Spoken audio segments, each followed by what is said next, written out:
ओम श्री महालक्ष्मी नमः। मार्गशीर्ष मास यानी अगहन मास में माँ लक्ष्मी जी की पूजा गुरुवार के दिन करने का विधान है, जिसकी तैयारी एक दिन पहले कर लेनी होती है। और इस बार साल 2025 में मार्गशीर्ष मास, जिसे अगहन मास भी कहते हैं, 6 नवंबर दिन गुरुवार से प्रारंभ हो रहा है और अगहन मास की समाप्ति भी गुरुवार के दिन ही होगी। 4 दिसंबर गुरुवार को अगहन का महीना समाप्त होगा। और इस बार अगहन मास में गुरुवार के दिन माँ लक्ष्मी जी की पूजा करने के लिए 5 गुरुवार प्राप्त हो रहे हैं, जिनमें पहला गुरुवार 6 नवंबर को रहेगा, दूसरा गुरुवार 13 नवंबर को, तीसरा गुरुवार 20 नवंबर को, चौथा गुरुवार 27 नवंबर को और 5वां और अंतिम गुरुवार 4 दिसंबर को रहेगा, जिस दिन मार्गशीर्ष पूर्णिमा रहेगी। इस पवित्र मास में माँ लक्ष्मी जी की पूजा की जाती है, माँ लक्ष्मी व्रत रखे जाते हैं। ऐसे में कुछ श्रद्धालु तो केवल मार्गशीर्ष मास के महीने में पड़ने वाले गुरुवार के ही व्रत रखते हैं, तो कुछ लोग इस दिन से व्रत प्रारंभ करके पूरे साल तक रखते हैं, या कुछ लोग केवल 8 गुरुवार करते हैं। मार्गशीर्ष मास में जितने गुरुवार पड़े उसके बाद पूरी 8 की संख्या में व्रत पूरे करने के बाद उद्यापन करते हैं। तो सभी की अपनी अपनी श्रद्धा है और उसके अनुसार आप व्रत का पालन करें। अब जान लेते हैं पूजा विधि के बारे में। तो माँ लक्ष्मी जी की पूजा करने के लिए आपको यदि हो सके तो पुरोहित जी के माध्यम से पूजा करानी चाहिए, नहीं तो इस पूजा को आप खुद से भी कर सकते हैं। किसी ब्राह्मण या पुरोहित को बुलाने की भी आवश्यकता नहीं है, आप अपनी भक्ति अपनी सामर्थ्य से पूजा कर सकते हैं। लेकिन पूजा की तैयारी आपको एक दिन पहले से ही कर लेनी होती है। जैसे कि महिलाओं को सिर से स्नान एक दिन पहले कर लेना चाहिए, क्योंकि गुरुवार का दिन होने के कारण साबुन, तेल, शैम्पू आदि का इस्तेमाल नहीं किया जाता है। साथ ही एक दिन पहले ही घर को गोबर से लीप लीजिए और गीले कपड़े से पोंछ सकते हैं।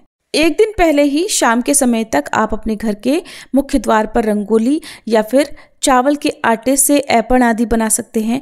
माँ लक्ष्मी जी के चरण चिन्ह बना सकते हैं और चरण चिन्ह घर के भीतर की तरफ आते हुए हों। इस दिन दहलीज पर भी पूजा की जाती है। घर की मुख्य दहलीज पर आप ऐपण, रंगोली आदि सजा सकते हैं। इसके बाद गुरुवार के दिन ब्रह्म मुहूर्त में उठकर स्नान करें और स्नान के जल में आंवले का चूर्ण या हल्दी पाउडर मिलाकर फिर स्नान करें और साफ हल्के गुलाबी, पीले या लाल वस्त्र धारण करें। अब एक चौकी की स्थापना करें। उत्तर पूर्व दिशा की ओर मुंह करके आप एक चौकी लगाएं, जिस पर लाल या पीला वस्त्र बिछाएं और उसके ऊपर आप थोड़े से गेहूं या अक्षत रखकर कलश की स्थापना करें। कलश पीतल का हो या फिर मिट्टी का हो, आप रख सकते हैं।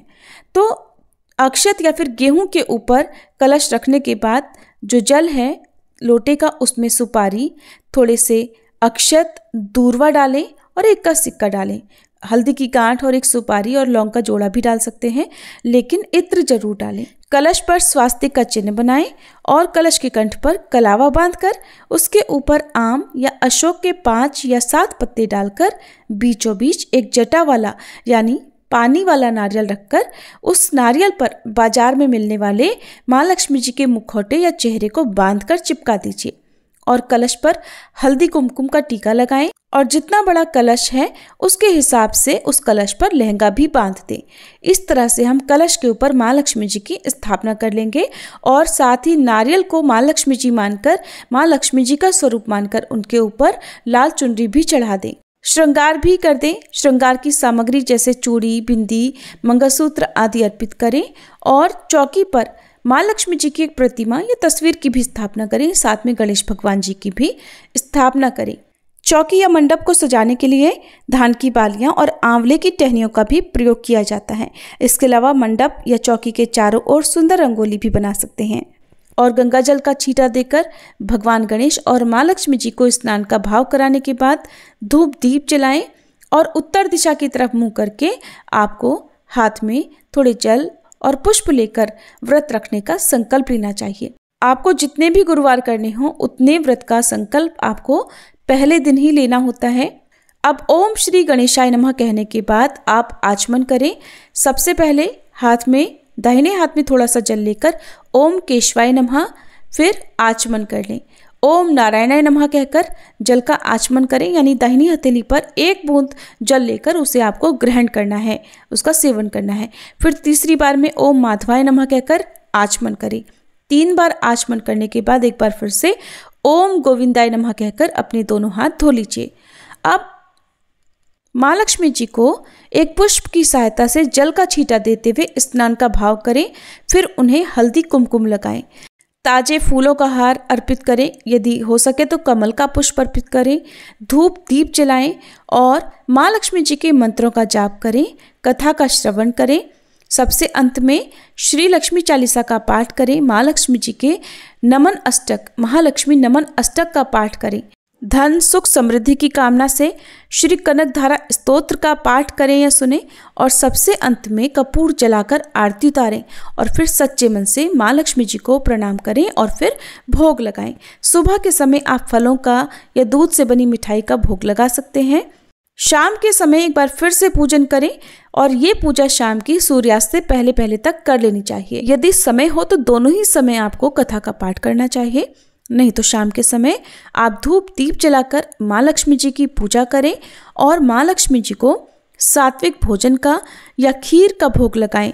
इसके अलावा इस दिन 18 पूरियां बनाकर उसको खीर या हलवे के साथ में माँ लक्ष्मी जी को अर्पित करके एक हिस्सा गौ माता के लिए निकालकर, एक हिस्सा छोटी कन्या के लिए निकालकर और छोटी कन्या को खिलाने के बाद में यदि आप गुरुवार के व्रत में अन्न ग्रहण कर लेते हो तो आप इसको प्रसाद रूप में ग्रहण कर सकते हैं, नहीं तो इसे प्रसाद रूप में अगले दिन भी पारण करते समय ग्रहण किया जा सकता है।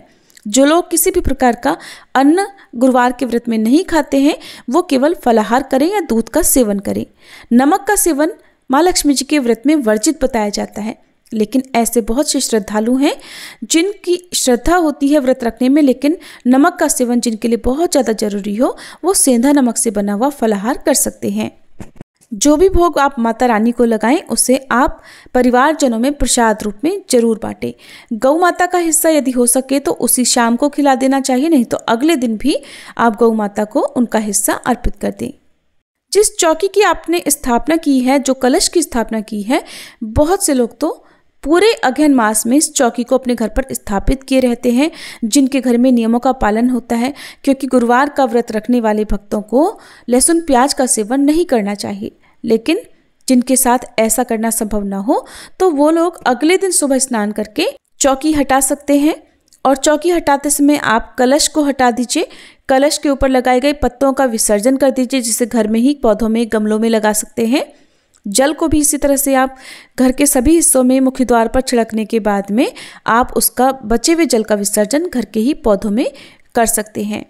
पहले गुरुवार को माँ लक्ष्मी जी को जो भी श्रृंगार की सामग्री अर्पित की गई है, यदि आप सुहागिन हैं तो उसमें से आशीर्वाद रूप में कुछ श्रृंगार की सामग्री अपने लिए रखकर बाकी का दान दे सकती हैं।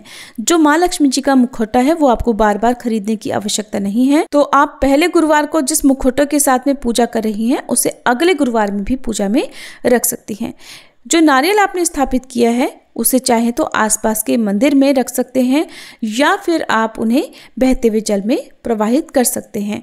बहुत से लोग इस नारियल को जो पहले गुरुवार को आपने स्थापित किया है उसे अपने घर के मुख्य द्वार पर लाल कपड़े में लपेट कर रखते हैं, ताकि घर को हर बुरी नज़र से बचाया जा सके। और अन्य गुरुवार को भी आप इसी प्रकार से नियमों का पालन करें। हर गुरुवार को हो सके तो माँ लक्ष्मी जी को कोई विशेष प्रकार का भोग प्रत्येक गुरुवार को अर्पित करना चाहिए। अगर किसी गुरुवार को आप खुद से पूजा ना कर पाएं किसी कारण से, अशुद्धि होने के कारण, तो परिवार के अन्य सदस्य भी आपकी जगह पर पूजा कर सकते हैं। ये थी आज की वीडियो। उम्मीद है आपको पसंद आई होगी।